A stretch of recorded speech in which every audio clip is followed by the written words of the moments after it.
side of the pond. He is DJ Schweitzer. I am Jeremy Lance. We are in kind of the dog days of the Premier League, slogging along, moving along. I was thinking about this today. Like, this is generally like that lull in the second half of the Premier League where, like, we're not really at the point where, like, everything is like nut cutting time. Like, this is either where you go up or you go down. Like, we're not there yet.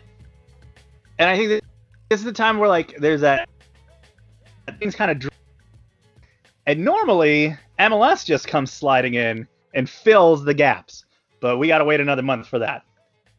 Yeah, and it's weird too because of this weird COVID situation and schedule that we've been given this year, that there's not like a normal pattern to games that you can fall into. And a little bit of this is like the Premier League adapting to modern television standards and trying to fill every space they can with their own content. But at the same time, there's no like normalcy to the regularity at which we're getting games. We've got them on Wednesdays and Thursdays and Tuesdays and all the days of the week now. And MLS, with its delayed start, also isn't there to give us like that normal pattern of soccer that we always get at the beginning of seasons. And it's at the end of the year and the end of the campaign when things always get nuts. And we're in the thick of an extra nuts year in the Premier League and the start of another nuts year in MLS. And we can thank COVID-19, everyone's favorite pandemic-causing virus, for doing this to us. But it's weird, like, even as we get into the fantasy update, which is everyone's least favorite part of the show, like, I was thinking about this. I never know when to update my team. Like, and I know I can get emails and set alerts and all that kind of crap, but I don't need any. When does a week start and a week begin? Because, yeah, like, when do we do things? Like, what's the cutoff point for each, like, period of matches? It's weird because it's like, they're coming so thick and fast that even like the storylines that would like sustain week to week are so fleeting. You know, a team has a good match and they move up in the standings, and like 3 days later, all these other matches have happened, and like that's completely irrelevant, and we're already on to like a new storyline as far as that little part of the table. Yeah, I mean, we've even had a struggle this year in finding a time to record the show on a regular basis because we're like, well, maybe we should wait off a day or two because we want to get this match in. And by the time that match has happened, like some amazing storylines have unfolded, but they get erased by the time the show would be edited and ready for consumption. And so it's just compiled. This really weird schedule has made it very difficult to even have storylines. And I think part of that is because when we used to have matches that, like, hey, there's a match day or a match weekend, and then you get 5 days with no soccer. And then in those 5 days, we talk about what happened for a little bit, and then we move on to speculating about what's going to happen in that next match. There used to be like an easy formula for it. Now, like, every day is a match day, and it may not be for your team, but there's a match there, and that's a whole new set of variables that come in and change the story in a way that doesn't allow it to be like a progressed season. And it feels really odd. I catch myself looking all the time to see how many matches in that all the teams are, to be like, all right, how many games have they played yet? Like, if you told me any number between 17 and 30, I would have believed it. Like, I've been like, well, maybe they've had some COVID delays, and that would be the end of it. But when I looked and saw like 27 matches, it kind of almost blew me away. Like, oh, okay, they weren't as far along as I thought. Yeah, it just makes it impossible to like kind of follow any trend lines of any team. Like, that's the big topic we kind of threw out there tonight is like, all right, I think it's regardless of how fast these matches are coming and just how crazy everything is, it's very clear that City is the best team now. They have, planted that flag. They have a 14-point lead in the standings already. they're the best. But after that, if you were to rank the teams, like, I threw that out there as a question and then didn't do the homework myself and spent the rest of the day going like, I don't even know how I'd do How do I this. answer that question? Yeah. Like where does everyone sit behind the pack? And I feel like I blinked and suddenly City had this 14-point gap. Like I felt It's like it was insane. yesterday that they're like, oh, there's City sneaking up on us, and then like I closed my eyes or turned around for a second, and suddenly they are literally a mile ahead of the rest of the pack. And I look back at the beginning of season, I think that was a rather predictable outcome given their wealth and ability to acquire, even when people are feeling financially squeezed under the current financial situations. But Right. it's a really odd. It's been like the odd season that continues to get odder, and it's I don't know. I've said in shows past, like my willingness and desire to follow the campaign has been sucked away by Spurs and their like inconsistent form. But I think too, it's partly like I'm not as caught up in the rest of the league because I don't feel like there's any regularity to it in which a way I can identify with it. Like, okay, now I know where this team kind of sits. And it was a fun exercise to actually think like, okay, if I have to rank these teams who are, in contention for things, where Mhm. do they rank? And it was not an easy exercise. So before we get to that, because I know that's where we're going to start, let's just hit that fantasy update real quick. 10 shows in a row. Tyler Kelly still sitting on top with Ole Can't Drive. Congrats to him. I fell 4 places as I continue to pay less and less attention to my team. You're sitting square at 91, just where you were last week. So I'm sure that's from Yay. I'm sure that's from over adjustment. Awesome. Yeah. So let's get Uh, into that chasing pack behind City. yeah. And you came up with this question. You're like, where do the others rank? And I I couldn't even come up with a good way to be like, all right, here's the numerical order in which I'm going to put these teams. I couldn't even figure out like what metric I wanted to base this on. Because it's like, do I just go with form this moment, or what I think of them as like their season as a whole, Mm-hmm. or just how I think they're going to finish, like how they can see out the rest of the season, and I really struggled with this one. Well, It's it rare makes that you pose a question that you yourself are caught off guard by. yeah, I was Uh, gonna say like it sounds like the fault of the person who framed the question, and unfortunately, that's you. I have no one to blame but myself for this. So yeah, it's super tough, and you can look at the table and simply go, oh well, it's second is United, and then it's what is Leicester in third right now, Yes, they are. and then Everton and Chelsea and blah blah blah, and you could do that, but like the reality is like I don't know who's picking United second right now. Who is saying just based off of what they are right now and what they've been that Manchester United is the second best team in the Premier League right now? I don't think I'm not putting them there. I wasn't comfortable doing that either, even though that's where they sit. So here's the way I kind of thought of it. I was like, I'm gonna struggle to put these teams in like 2, 3, 4, 5, whatever order. So I came up with tiers because I kind of feel like there's some Okay. strategization in the way that we can kind of piece these groups together. So I have a tier called, well, I guess they actually are good. My tier 3 behind that is the inconsistent ones, and my tier 4s are nope. Like they're not actually teams that we should even consider into this equation. I feel Even like though everyone's tier like the tier 3 though, right? yeah, In but a way, everybody's kind of been inconsistent this year. yeah, that's true for sure. And I think there's a baseline inconsistency that we should almost expect out of this season. But I do feel like Leicester and United kind of fit the billing, and especially when you look at United's form over like the last 2-ish months, the turn of the new year, they've been a pretty consistent team. And even before that, while they may have had some fluctuations, they would go behind in games and then they would come back and win them. Like that was Sure. just kind of what they did in the first half of the season. And so I feel like those two teams, while they do have like their ups and downs still, they're kind of pulling ahead of this other pack of this inconsistency masters, right? Like these teams that really, to me at least, like at times have looked like world beaters, and at other times have looked like completely garbage sides. So like I'll throw Spurs into that group, right? Like they at the beginning of the season, we were confidently talking about, hey DJ, what's your temp check on Spurs having a title shot here? And I was sitting there Remember going, those days?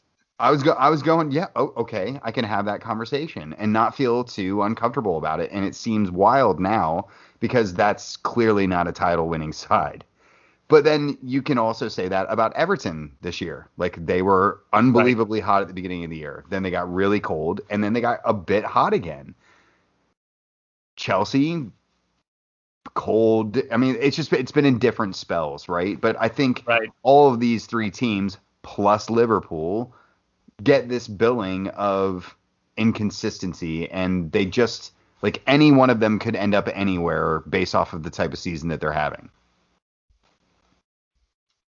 Yeah, I completely agree, and that's what made it super impossible. For me, as much as I don't want to, and as much as I think that there's like some real problems with the squad, I spent the whole day, and really almost the whole reason I came up with this question, fighting that United is not the second team. I don't know who else to put there.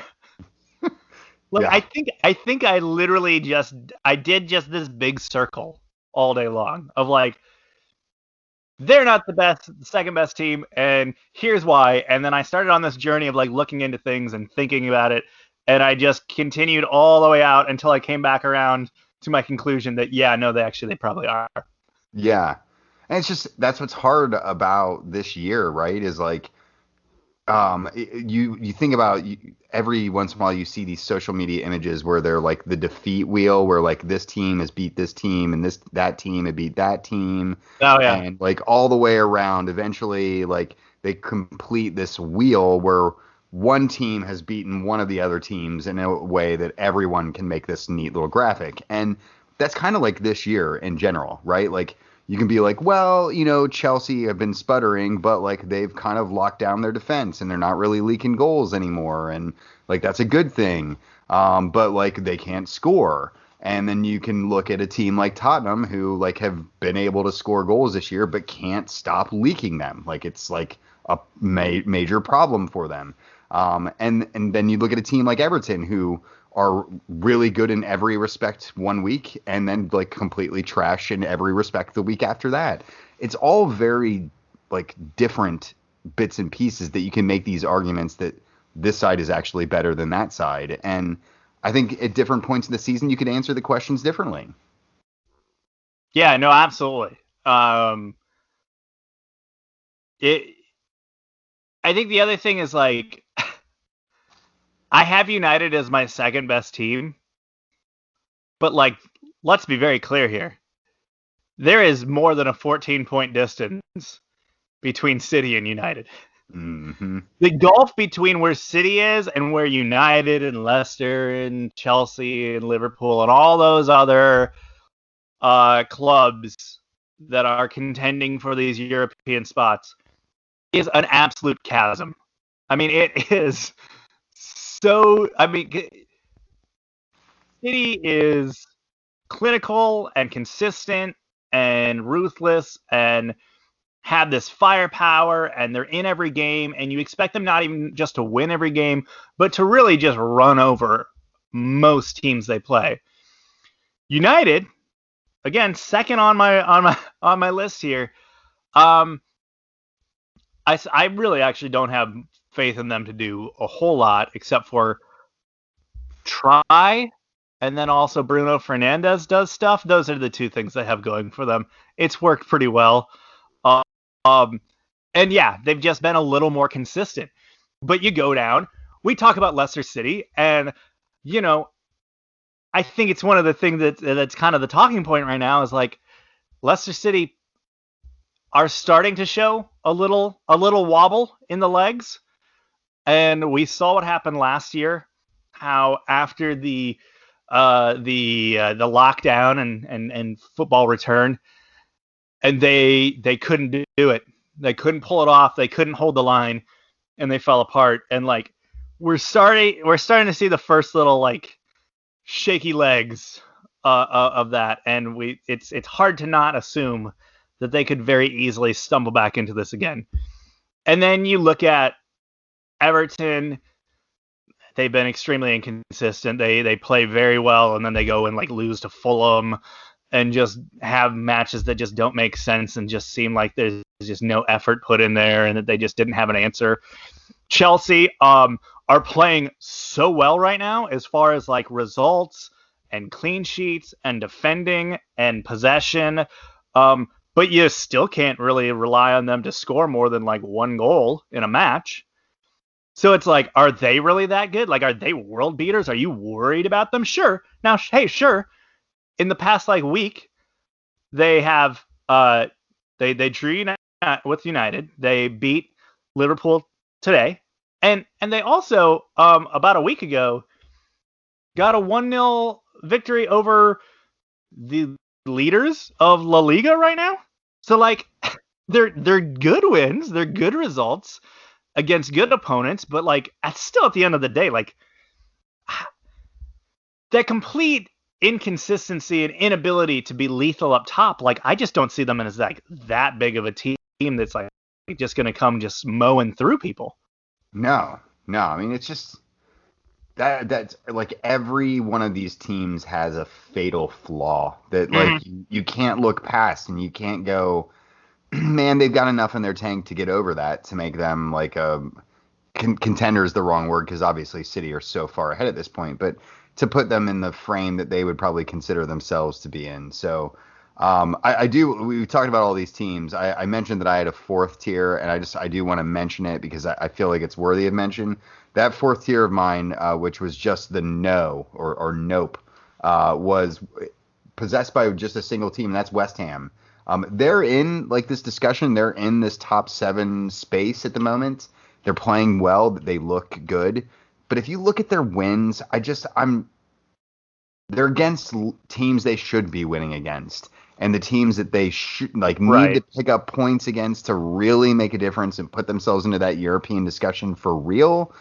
They've really not done well against. They have wins against Spurs, Leicester, and Everton, but almost every other meeting with any other top 7 side has resulted in a loss.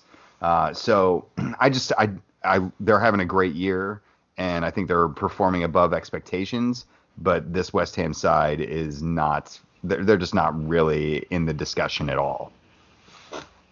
Yeah, no, I think it's hard to tack them onto that list. I guess we got to mention Liverpool and all this. For the past 18 months, the best club in Europe, and they are now like that.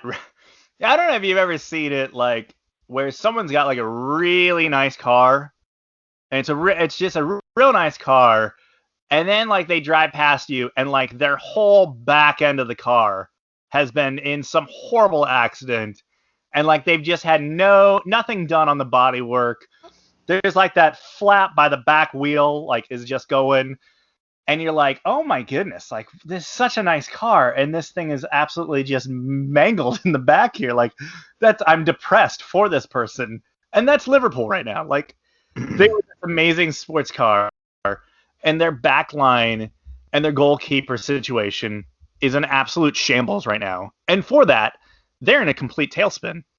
Oh yeah, I mean there are a couple other analogies you could make. They're like, if you want to stick with the sports car one, that's a car that you should be, you bring it out of the garage every once in a while, on a nice day to get it out and let people see you driving it. But like if you're driving it every day in like Ohio winters, like it's gonna get beat to hell. And if you're driving like your Porsche 911 like every weekend down to downtown and doing a 30-mile round trip on it, like it's gonna get beat up in the process, right? And you have that sheen of salt all over it.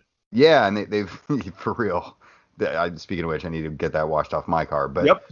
Um, but you think about that, like they've rode it until the wheels have fallen off. And you'd said like, hey, over the last 18 months, like I think that's an appropriate thing to have said like 6 months ago, like before it was evident that the wheels were falling off, right? Right. And I was trying to think back to this. Like you hear Klopp talking about how he's learned a lot from this bad spell that Liverpool are having right now.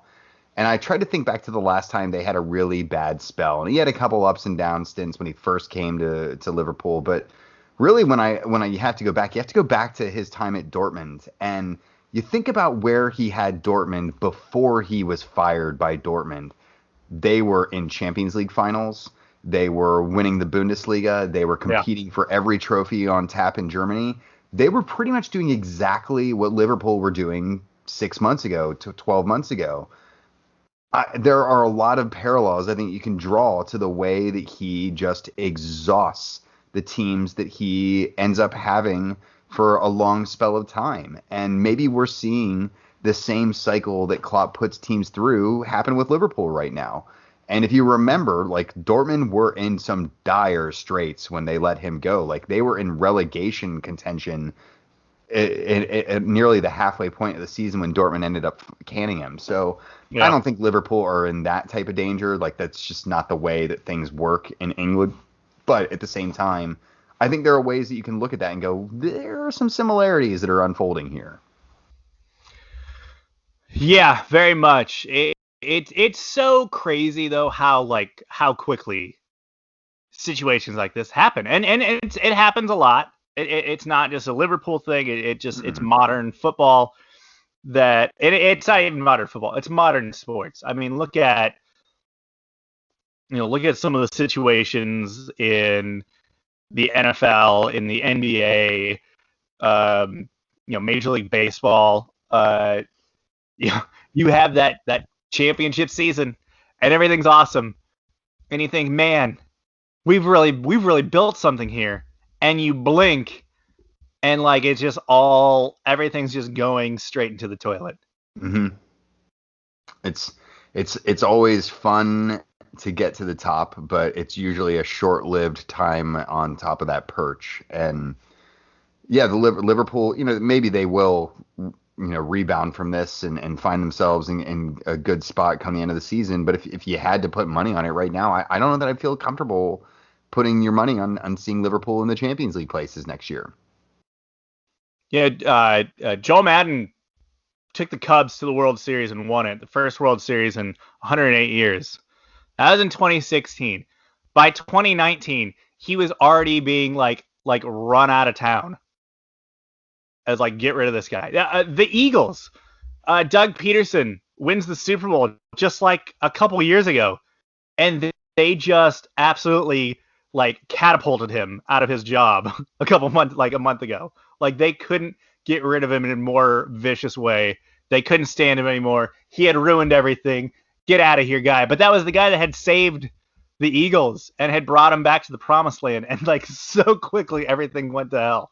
Yeah. So it's not surprising that we could very easily find ourselves there with Klopp and with really not even just Klopp, like the rest of this situation. There does seem to be some unsettled players within that lineup as well. Not reading too much into it, but in the match today, you had Mo Salah getting subbed off, and I don't think I've seen him that mad in his entire Liverpool career. And he gets subbed off, and he is absolutely pissed. And then he goes to the bench, and he's just sitting there, just shaking his head the whole time. And it's like all these little things, like these, just all you're just seeing all the little holes in the dam there, just starting to like Yeah, little like spigots of you, water. and you see Klopp and reaching around trying to fill them all, and he's got Yeah, his big toe, and he's trying to stretch his little toe over to try to get that one, and like he can't get it, and there's just a well of pressure that's building behind it, and yeah, look, they may be fine, but you could also see this easily. thing, literally the dam collapsing, and everything getting washed over again. So it's going to be an interesting to the season, and whether we want it to be or not, it's going to be chaotic. Um, any other teams you kind of wanted to rank? I think you hit Everton pretty clearly there. West Ham. Hmm. Where are you ranking Arsenal? I guess we got to mention we got to play the hits here. We got to mention all Yeah, the. that's true. If we're playing the hits, I think Arsenal are a mid-table team right now, right? Like, if you take away their name Yeah.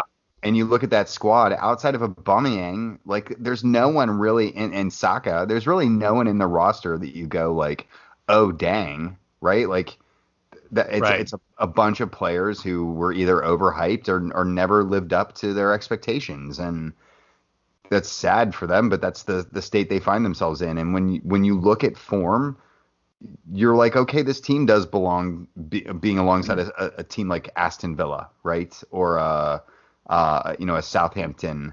Some of these teams that have shown well at times, but aren't clearly just don't have enough muscle to get themselves into a really good fighting position. And I don't know, it's their fans will certainly think that their roster is capable of more, but look at it and really ask yourself, like, is it capable of more? And I think if you're honest with yourself, you'd have a hard time making an argument that it is. Yeah, not much more. Yeah. Like, I think Arsenal's ceiling at the moment,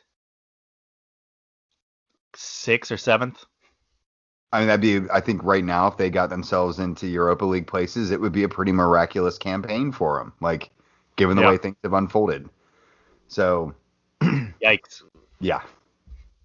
What are matches over the past, 7 days? There's been 900 matches. Any of those you care to talk about? I already mentioned, obviously we had the big one today, Liverpool hosting Chelsea. They now lose their 5th straight match at Anfield. Yeah, which has never happened before in the league, which is just insanity. Again, for a team who went so long undefeated at Anfield, it's real. The wheels have fallen off. VAR had himself a day, and not just in that match. both of the matches that were kind of the marquee ones. You had 2 hot button points in the Chelsea Liverpool match, as you had Timo Werner offside by I guess they do this thing now. They count it all the way up to the sleeve. Mm-hmm. Is that's where they count it. Okay, cool, but let's be honest.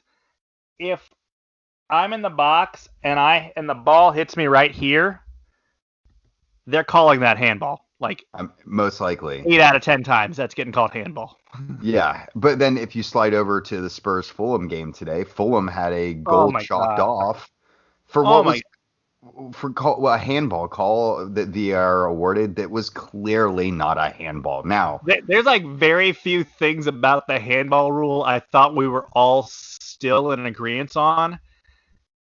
The hand being in a natural position up against your, literally pressed against your side, part of your silhouette. Remember the whole silhouette thing? Mm-hmm. If we can't agree that immunes you from the handball, that if your hand is literally pinned against your body and you're being hit by the ball from about a foot away, I no longer understand the rule. I don't think the rule exists anymore. I don't think everything we've written down that was if this then that, we've crossed all of those out. Oh no, for sure. It's funny. I was talking to a referee who's a Fulham fan today, and he didn't get to see it live, and so he was asking for my description of it. And so I wrote it out to him, and he goes, "Yeah, because the way you describe it, I understand why it was probably given." And he goes, that's the law. And I go, well, the law is broke. The law is not functional any longer. And I think referees even agree with that. But to his point, he's like, I just want to know how to call it, right? That's what I want, is just the consistency and knowing how to call it. And I think when your referees are going well, just tell me how to do this, that's probably a good sign that you're not doing it right. And I'm happy that it worked out for me in this situation, but Fulham were robbed today, and that's a club that needs points in any shape or form, and VAR took a point away from Fulham today, and that's to me like this system was brought in to fix things, not make things worse. Well, and And that's what I think like really drives me nuts about especially the Fulham goal. We've talked about this before of like when VAR like comes in and basically is like the well actually guy. And oh like yeah, I'm pretty sure everybody that existed on the field was like in their heart of hearts fine with the call as it stood that like the ball went there and then it's a goal. Everyone was cool. Everyone was fine with that.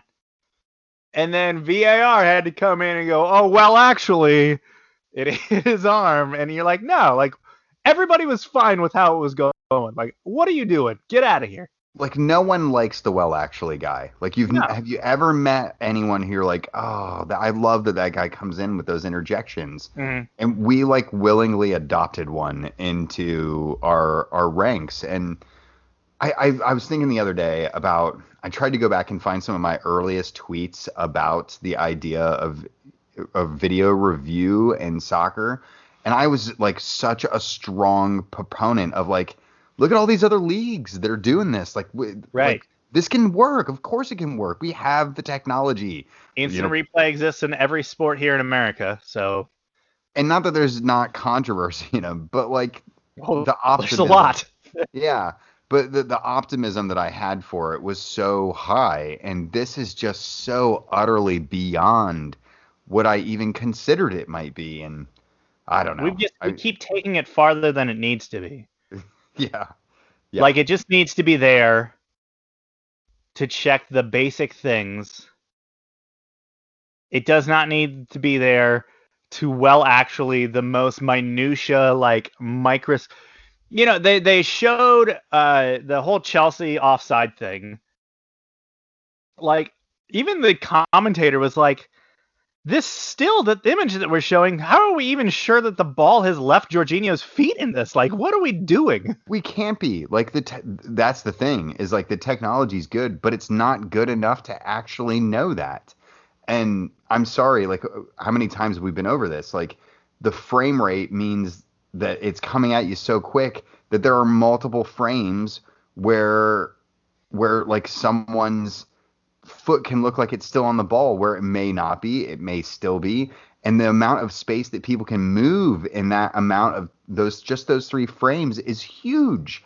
And it's Yeah. like the margin of error is literally not it's too high in order for us to have that amount of precision. It's just it's utterly frustrating, and I'm afraid to think of how much time we've wasted talking about how much we hate VAR over the last 2-3 years. Oh, easily like 4 entire podcasts worth of shows is just us having again this the same conversation of like, why are we doing this?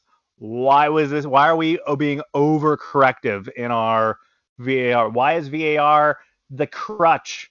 That's the other one. Is like the refs let VAR be like their crutch, and they don't call anything, and then they'll let VAR just try to take care of it, and it's like that's not what we're doing here. Please stop. Please stop changing the rules to make VAR better. Like VAR needs to be subtracted away if it's requiring a change of the rules. Like that's what we probably need to look at is like for the purists who didn't want anything about the game changed, we're now literally changing the games so that you guys can feel more comfortable about what you finally were okay with changing the game about. Like, ugh. So anyway, any other games worthy of highlight before we hop over to things happening on this side of the pond? Not Chelsea versus Manchester United. Okay, There were no highlights. literally there were none that game. Oh my. Um, yeah, Arsenal rolling up Leicester was kind of interesting. Anomaly. Yeah, maybe on the Leicester side of things, they better hope so. Right. Yeah, I don't know. I mean, and then they drop points here at the midweek, and who'd they play, like Burnley or something? Like it. I'm telling you, like they're showing a little wobble in the knees. Like, oh guys, Are you going to be able to carry all of that? Are you going to be able to carry all that? You look like you can't carry all of that. Brendan Rodgers thinks he can. There they are, just like got that body. Like you didn't lift with your legs. You are not going to pull this off. There went the back. There it went. Well, let's move over into domestic matters. We are reaching almost that time of year. As we talked about at the beginning of the show, we have a delayed start to Major League Soccer this year, which is fine. Like, okay. I don't know. Yeah, it's fine. Although at the same time, like, dude, I'm like literally, I think my biological clock in my body is like, this is the time we start watching the domestic stuff, and like, man, I'm craving it right now. Like, I'm wearing wearing one of my FC Cincinnati jerseys that I bought on clearance because I'm a cheapskate. $10. Hey, score. And like, I'm getting like, I really want that good MLS action. Yeah, I mean, look, I'm not saying I don't want it, but it's one of those things where it's like, well, like if it's going to get us a little bit closer towards, vaccinations and people in stands and things along those lines, like I can be okay with this delay.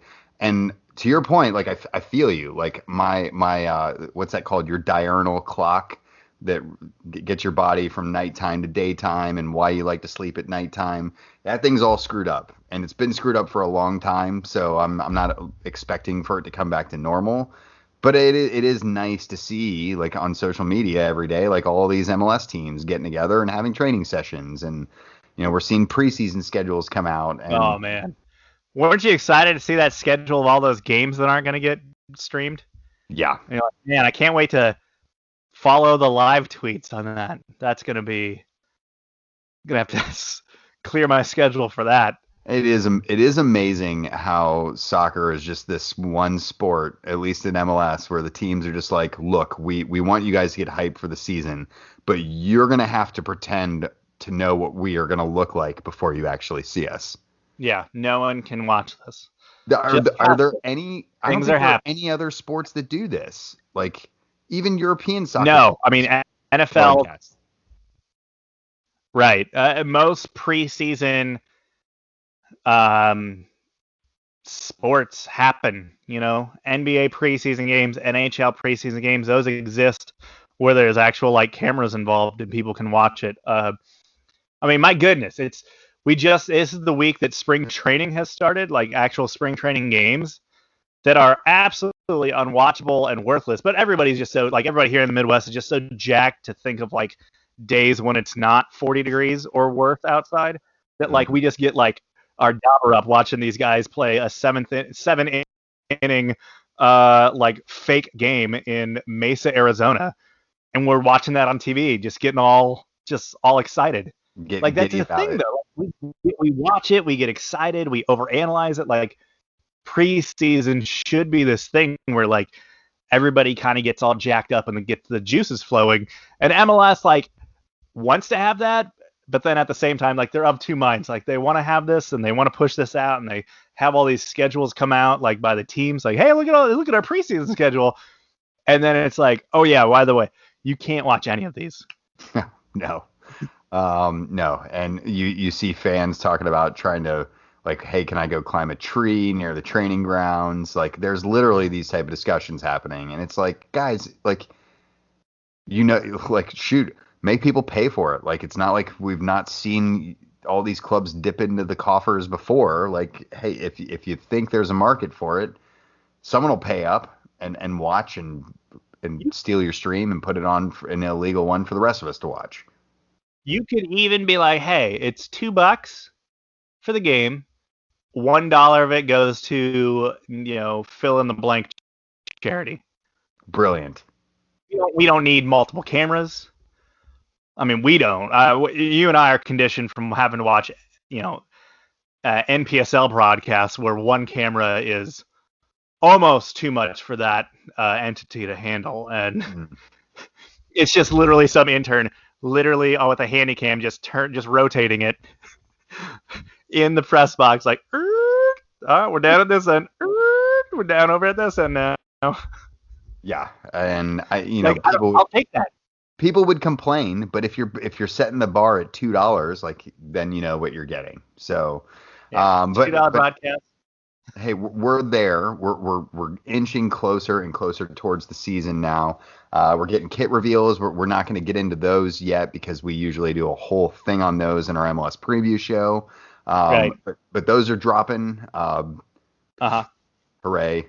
Um, Yay. Thierry Henry's left Montreal for pretty much just reasons. I think we last week on the pod we like assumed that this was like probably gonna happen, Hmm. and then I think like 10 hours later it happened. Yeah, it definitely happened quick. There have been a lot of talk and links of him taking the Bournemouth job. I would presume that's probably where he's going to land, but I don't recall seeing that announced yet. So maybe they're No, still in announcing. fact, Bournemouth announced that their caretaker was just gonna just ride out the season. Jonathan Woodgate. So So, like that's gonna be a summer thing, but then like if you're waiting till summer, like is Thierry Henry the best option you can get? Like I don't know. if you're waiting till the summer and you want to hire a former player, I'd say John Terry is the better option as far as like a guy that's cut his teeth a bit more. Oh, for sure, especially within the English coaching ranks. Yeah, like I don't get the whole we really need to give Terry Henry a gig. He's charismatic. That's what it is. I mean, no, he's a great guy. Hmm. Love him. Love what he's meant to the game. But like what's that resume look like right now?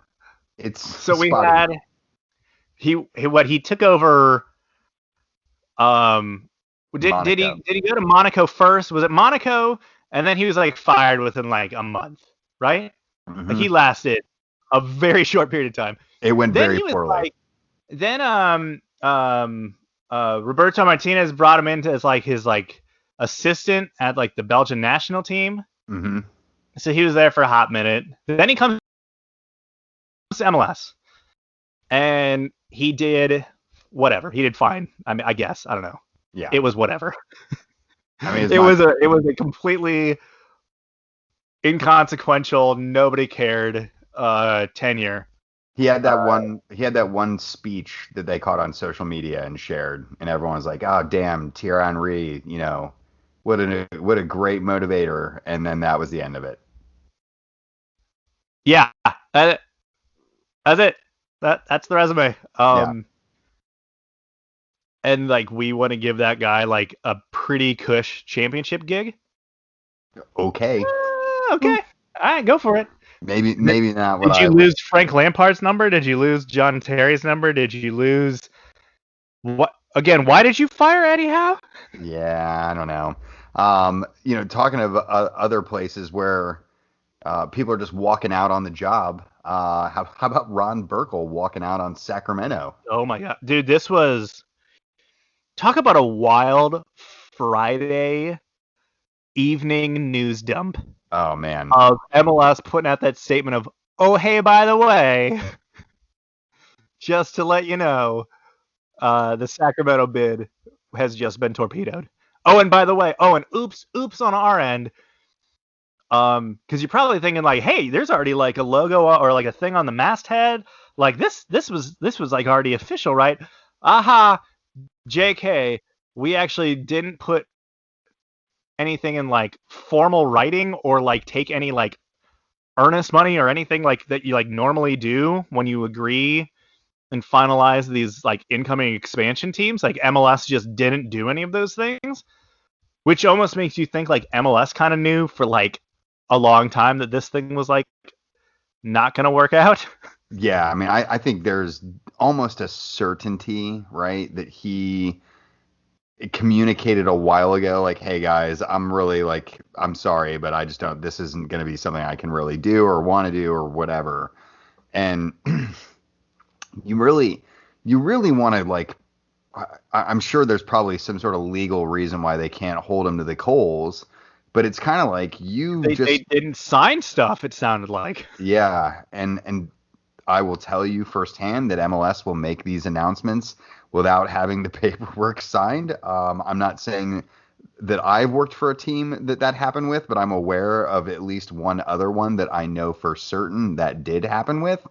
All that said, that leaves MLS in a really risky position, and they've done this to themselves in a way that they've allowed themselves to be embarrassed. And I get that it's hard to like say no to a billionaire, but if he hasn't signed a contract, like that's where they are. And I don't know, it's just you feel for the Sacramento fan base that like has been on this never-ending tumultuous up and down of whether or not they're going to even get to have a club. Like right now, we don't even know that they're going to have enough money to pull together for a USL season, and that season's weeks away.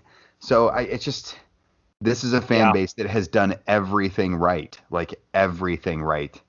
And the only thing that hasn't worked out is the people that keep running their organization. But kind of in retrospect, hindsight being 2020, probably would have been a lot cooler if they would have kept Meg Whitman around on that initial bid.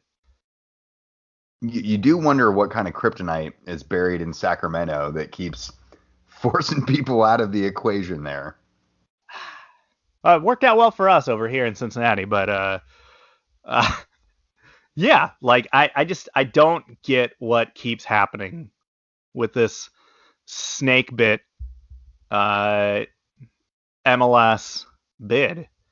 I mean, they've been left at the altar multiple times in years where they thought they were going to get announced as an MLS team.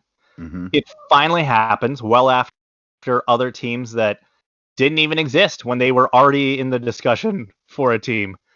They get their bid. And now you're like there. You're there. I mean, you are on, as I said, you are on the masthead there on MLS's website right there at the top. You got your little icon in like the coming soon club section there at the top. And then you just don't. You don't anymore. It's gone. Well, I mean, they just announced an NWSL expansion. They hired Jill Ellis to come in and be a big portion of that equation. There's a lot of moving parts here that still don't appear to be settled. Now, what it sounds like is there have been some really good discussions with potential multiple investors to come in and fill that hole. I don't know if it'll be enough to fix everything or get them on the right timeline or what, but if there's anything that I'm confident about, that I think what this will do is that it'll probably open up further expansion slots in MLS. Like I'm almost certain that's what will happen now. Yeah, I mean, you do wonder what people in Phoenix are thinking. As they were a bid that seemed like the other logical West Coast addition. Also, like, Vegas just seems on the radar for everybody right now. I mean, you just had the NFL move there. Mm-hmm. You have, you throw an NHL team there out of nowhere, and it's been an absolute smashing success. And I think a lot of people are taking notes. It's a very attractive market. Yeah, I mean, Flamengo I don't know. I think Flamengo just invested a bunch of money into it. I mean, there's something going on. We'll see.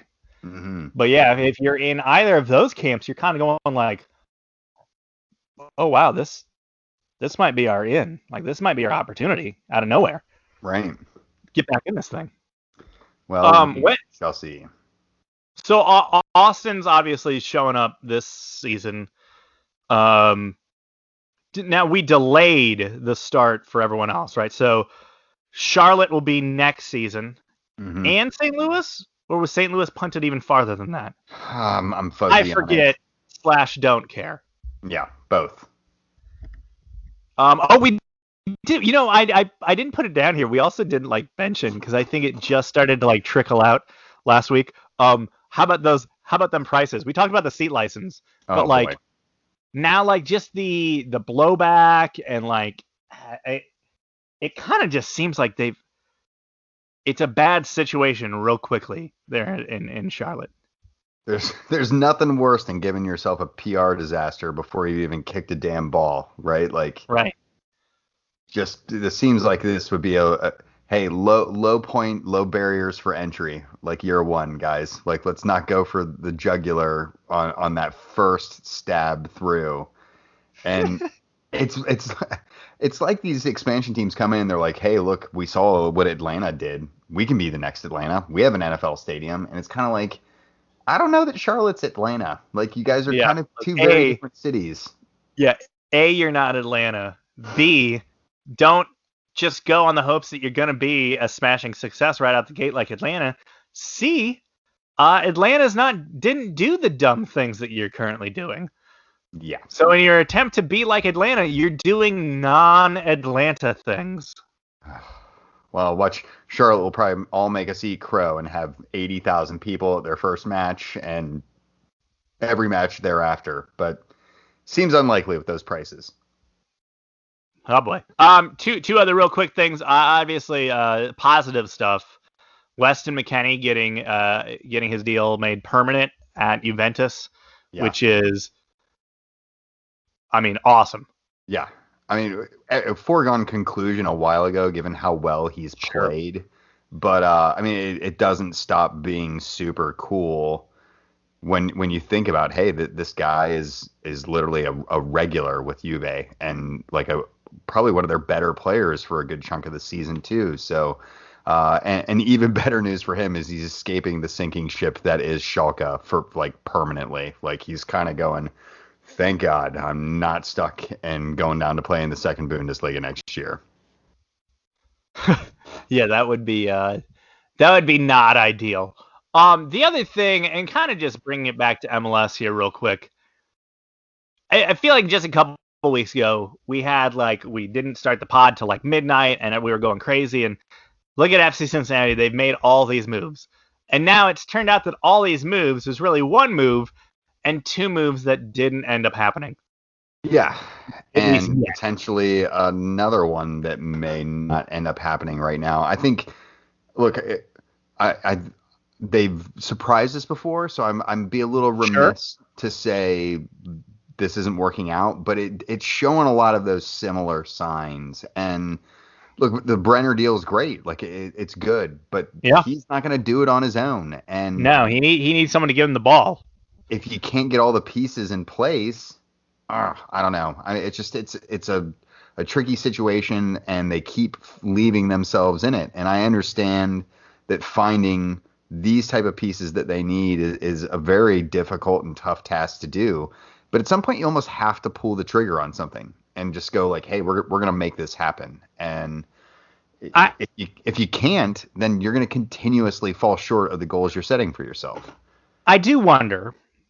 The Pity Martinez, he's in this rough situation where this club he's at, they're out of money and they're not paying him. Woe is me. He's got to get out of there.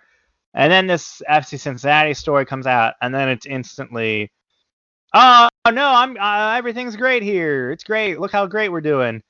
And then the Acosta thing, man, he's just not getting minutes at Atlas, and it's just not going well, and this has not been the move he thought it was going to be. And then, hey, maybe he's, DC United and FC Cincinnati are working on a rights deal so that they can go after and pursue Acosta, and then all suddenly, man, he's like a focal point of Atlas. And we saw this with Papu, we saw this with Gaston. Gaston Pereira has been the equivalent to when all those teams in the NFL used to threaten to move to LA. Yeah. It's just I feel like the agents for these players have learned we can just use FC Cincinnati, this just real gung-ho MLS side that is just so cocksure about getting these big deals. We can just basically use them as a pawn to get a better situation at the club that we're already at, or to get us more money at the other clubs that might be interested. Sure. That we actually are going to go to. Yeah, I feel like we're seeing this pattern. I think their willingness to go out and splash has made them a culpable target for that, because that says to the club for the player that, is either looking to acquire that player or they're trying to, renegotiate with the current team. They go, wait a minute, we know that Cincinnati's out there asking about trying to find this expensive piece. So we know they're going to pay.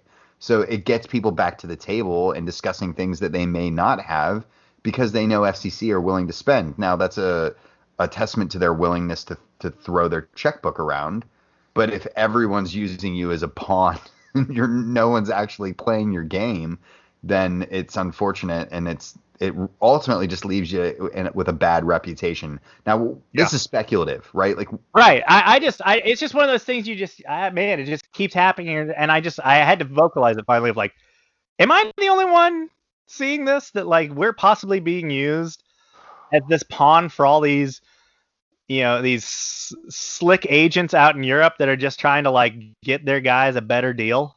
Jeremy, be careful what you suggest here. You could end up with a lot of people upset with you for even suggesting such a thing as this massive club could be used in that such way. I mean, yeah, probably. Yeah, sounds about right. Yeah, they're coming for me. That's fine.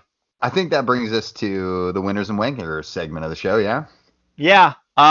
Your wanker. I think our wanker. I feel strongly in this. We haven't affirmed this with one another, but I have a good feeling that your wanker this week is a guy named Seth John. Yeah, a guy who I didn't know existed until a couple days ago. I don't think any of us knew he existed, and outside of a group of people that apparently are really cool with him in the national team ranks, which we'll get to in a moment, it seems like no one knew that this dude existed, and for good reason, apparently. Long story short, let's just crunch this story down into like a 10-second bit. A while ago, U.S. Soccer and their Athletes Council adopted a policy where players weren't allowed to kneel during the national anthem when that was a big thing a year or two back. Yeah. Times have changed. Kneeling's now appropriate, and the appropriate council has now rescinded that. Well, to be fair to that, that's not like a policy that they just invented out of thin air. Like the NBA has a similar bylaw. I mean, it's not like they're the only one that came out with this super, controversial thing. This was a thing that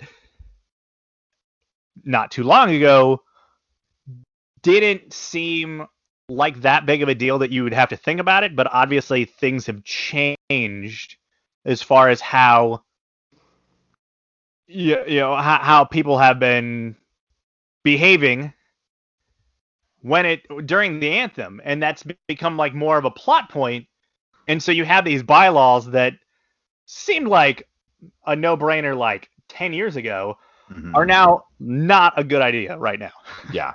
And so U.S. Soccer passed theirs within the last couple of years. They've now pulled it back off the table through this vote through the Athletes Council that happened at this last general meeting. But during these type of votes, the proponents and opposition are allowed to get up and present their case one last time before the vote's held. And so we heard plenty of people get up on the U.S. Soccer stream and talk about why it needed to go, and a few people got up and said why it needed to stay. And then Seth came up, and because none of us knew who he was, he's a former I can never get this right, paraplegic national team member. He's a war veteran. Yes, that's correct. And he still does, I guess, some stuff where he's overseas a lot doing. I don't understand. Well, he was the head of the security detail for the women's national team during their last World Cup run. So, I mean, he's very ingrained within the national team setup now, both as a player and as the support person in this realm. And so he's one of those guys that the average fan didn't know, but was a very known entity within U.S. Soccer, within the players, within the front office staff. He was a known commodity within. And what he did is he got up and he gave a pretty standard fare right wing, ultra right wing reaction to anyone who would want to kneel during the national anthem. But It was one of those within ones that that. it was a Facebook rant from your crazy uncle It was. It read like who lacks like a total picture of like actual history, right? And and it ultimately, threw out all like the crazy like stats. Like, here's a whole list of stats that prove that like you know police violence against black people is a myth, and here's a whole and that, I mean, the thing that probably got him in the most trouble, the most hot water, is like, here, let me go on like a 3-minute rant about how like where I talk about how like, hey, whom amongst us haven't been slaves, and like just completely downplay just the entire history of slavery in this country. And it's like, I'm sorry, what? yeah, I mean, it was very clear. Like, I remember seeing the tweets going up about it. I flipped the live stream on to catch the end of it and was just kind of like slack jawed for the last minute that I got to hear. And there are so many failures to point out. Like, why the moderators weren't like, yo, like, keep on point. I don't know who Or that guy was, but you could see it in his eyes the whole time, like, oh no, and oh like yeah. walking off stage at one point, and Hmm. you're like, you can tell like people are like waving him over, like, what do we do? We gotta do something. This guy's just Yeah. like, hey, can you wrap up your point? You've been going Hmm. on for about 6 minutes now. And it's like, boy, this is just a cue train cue wreck. the music, turn the music on. Yeah. There should have been something, right? Some sort of mechanism to step in and be like, this is inappropriate or whatever. Um, but then what really, and we can go on and on about Seth. Like, clearly he sucks, and if you hold those viewpoints, like, feel free to unsubscribe from this podcast. Right. Like, I'm happy to lose you as a listener. But what I'm more concerned about is the way the national team and the federation and its leadership responded to the equation. They threw out the like, well, it's good to hear all sides before they had even really, I apparently even heard the side that was being said. I just and Well, I then mean, there's hearing all sides, and there's having the opinion, and I get that he has a military background. That's probably where some of it comes from. That like, sure. hey, the flag means a lot to me. That okay, fine. Like that. Mhm. That's Sure. and we can have that discussion. Good. Okay, fine. Hmm. It was all of the just insane, like, exactly what you said, like the Facebook rambling, insane, just falsehoods and just craziness Hmm. that was just allowed to just be spewed for like 6 minutes. And what's followed since then is like all of his social media has become under scrutiny, right? And now we're seeing people like Christian Pulisic, who liking some pretty bad posts that he's put up Yeah, before. yeah, he liked one where he just showed like this entire, like, he has an entire room full of guns, You which know, is a thing. normal. It's totally normal, right? Um, Now, okay, I pointed this out to Jason Davis on Twitter today. To be fair to Christian, the so the pictures are like these guns, and if that's your thing, whatever. Hmm. Okay. But like the real problematic part about that post was not so much that as like the words, like his actual caption, Hmm. where he talks about like he calls out like Antifa, like I'm ready for you, and like crazy stuff like that. To be fair to Pulisic, you had to click like the more thing to actually get the rest of that, to see any of that. If you're just scrolling through your feed, it was just like, here's my room of something, like whatever. Sure. And I'm going to give him the benefit of the doubt of that. And the fact that he has not, so Jan's most recent Instagram post is a call to action. Because, obviously he's under threat because he stood for freedom of speech, while he was trying to pass a bylaw that hampered freedom of speech. Right. Um, he didn't like that one. He didn't like some other ones. Matt Miazga, on the other hand, Sure. Right. Like, he look, liked all. and I hear that, and anyone who uses Instagram does that from time to time, right? Where you don't Sure. read the caption, you see a friend's post, and you double like it, right? But Seth John has a very detailed history of posting and liking some garbage crap, right? Oh, I'm Like sure. I'm sure. Yeah. if you follow him on social media, you undoubtedly have seen some things that would make you go, "Ooh, I don't know about that." And if that's a friend that you have, I know I do this with friends that I have who fall into that spectrum. I show a lot of discretion when I like their posts. Oh Like yeah. I You have click to. I caption and I read it. And I'm someone who has far less on the line for what I like on Instagram than what Christian Pulisic does. And Right. so, you mentioned Matt Miazga, Jeff Cameron, a But lot of no. Okay. Hold on. But Jeff Cameron, no one was surprised by that one. no, but Like, but but oh, the other but problematic guy. All right. but then also like lots of staff members within U.S. soccer ranks, Sure. and you start seeing these names pile up, and you start going, okay, the PR, like U.S. Soccer's PR statement didn't even name the fool. Like it didn't even say, here's which one of our members acted a giant garblehead.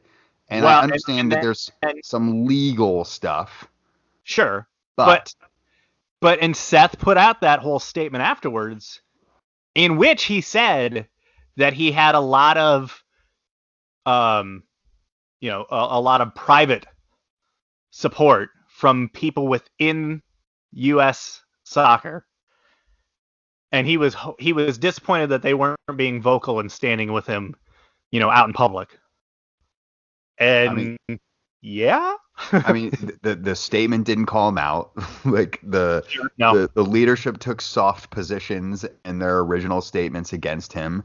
It was like they fumbled it everywhere. And sure, his posts and what we've seen in the aftermath has really just exposed like, well, no wonder all these problems are taking so damn long for this to get fixed. Like the people inside have no interest in fixing them. Like we all kind of suspected some of those problems were like embedded in that way, but what Seth John has done for us is he has very clearly illustrated and given us some proof to say, no, actually, that we've got some like real problem areas to deal with, and I don't know that we have the people in charge to deal with it. yeah, because again, it's not about him having just general conservative opinions. It's about some opinions that he pushed forward, and he's pushed forward in some posts, and he's pushed forward obviously within that speech that go past just like simple I see things slightly differently Oh no no no. as to just straight just just racism, like Yeah. bigotry, just some very ignorant stuff that is just doesn't need to be platformed. No. Like there are plenty of platforms that will give you a voice if that's what you believe, but like literally national teams who are trying to pledge that they're trying to be inclusive to the entirety of the population of the country. I'm sorry, but that's not an organization that should be giving you a platform for that type of Yeah. messaging. Yeah, there's a certain line on what can be acceptable as far as public statements that doesn't get you run out of organizations, and he has gone well past that. For sure. Uh, so I guess the main question though is, have you donated yet to his whatever it is, his war chest? I believe he was calling it. Yeah, his war chest, his grift. It was Yes. so predictable. He also got his Fox News appearance like the day afterward, like Oh on yeah. cue. So he'll make a little bit of money off of this, but he did say in his Book GoFundMe deal post coming. or whatever that he's been fired from all of his jobs, which if nothing else makes you know he's not going to get enough money off of this one little incident to sustain himself for any long term, which makes me Well, pretty no, confident. it means that he's now 100% in the grift. Oh Like yeah, that's now his profession. We've seen this all over the place where like these people have these little brushes with fame on like the conservative end of things, and it costs them a lot of like other things, and they just go, well, I guess I'm like just this guy now, and they just go 100% in. So like look for his podcast coming, hmm look for his he's gonna now be like the sports pundit on that ONN channel. Like, it's all coming. Oh yeah, I'm waiting for his Florida congressional run. It cannot be too far away. Oh, days away. Yeah. So I guess that brings us around to who our winner is this week. Who you got? My winner would be Jason Sudeikis, Ted Lasso. He won the Golden Globe for his portrayal of Ted Lasso, which is just, it was cool that like the show came out and it ended up being good, and all of us here in the soccer community could like go like, hey man, look at this awesome, like enjoyable show that's like kind of, Our look thing. at this cool thing we have. Mm-hmm. And like now it's like officially like, I mean, it's Apple TV's first actual hit of like the 9 million complete fails that they've tried to push out there. This is the first like actual hit they've had. You see people all across, social media that have nothing to do with soccer on a day-to-day basis, just lauding the show as just being the best thing they've watched all year. It's just kind of cool that like this little thing that was kind of just going to be ours is like now like this is just like one of the best shows and most well-regarded shows in the country. Still need to watch.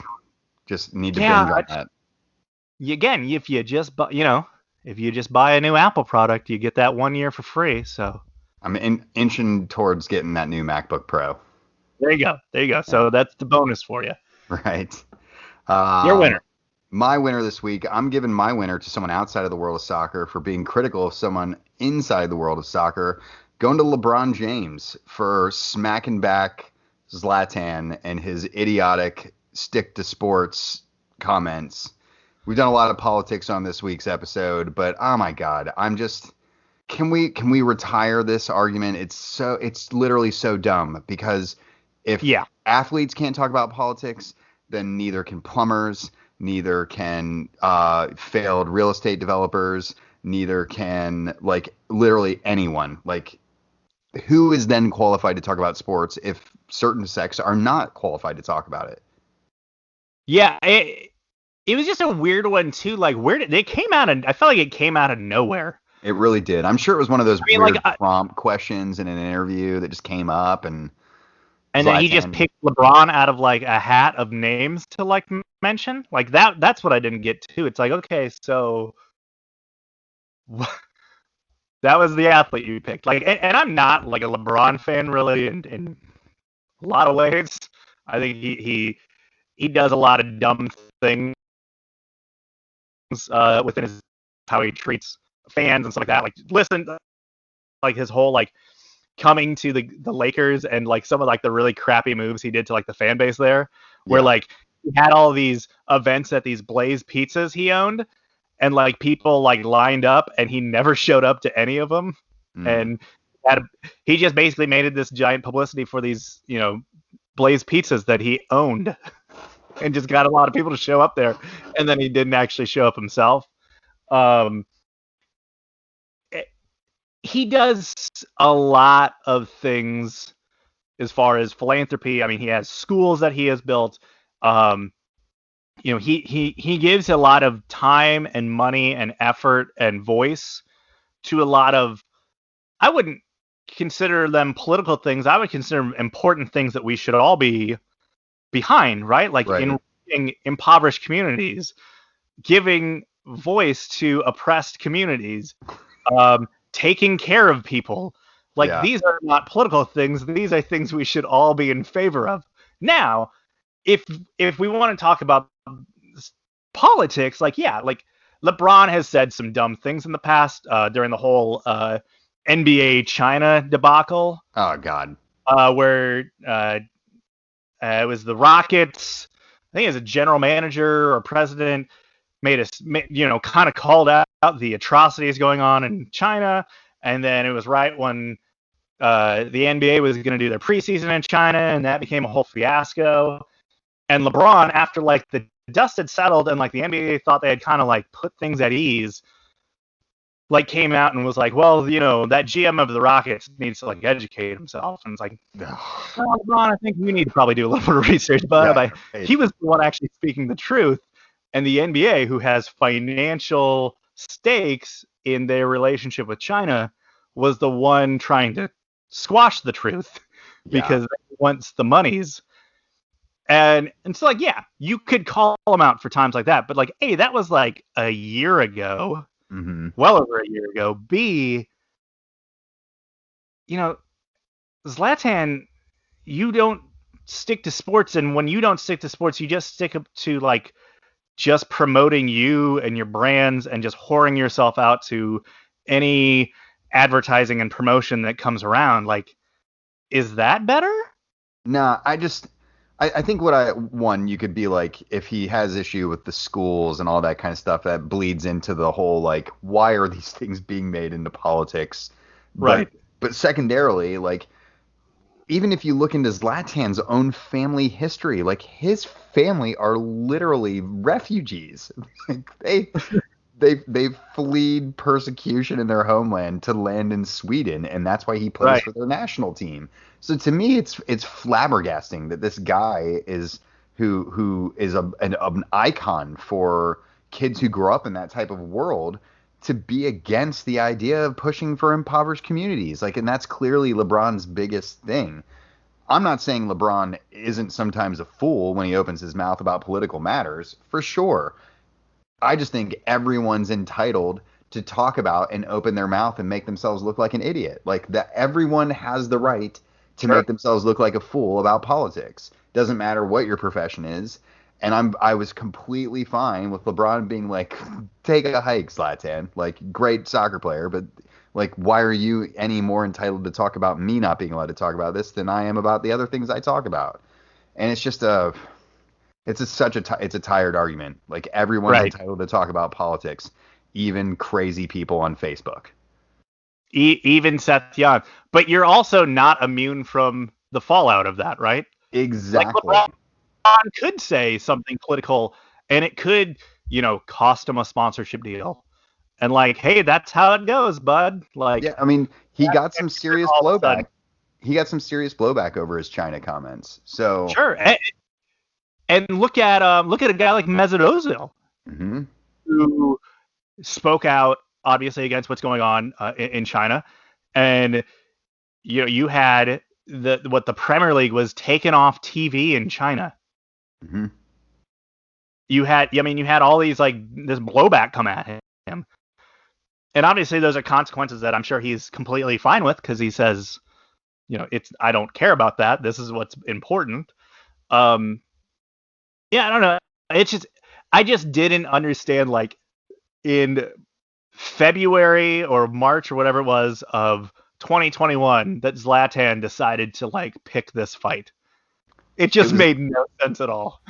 Well, in the land of Zlatan, very little makes sense. I guess. All right, I guess that wraps up the show. It does.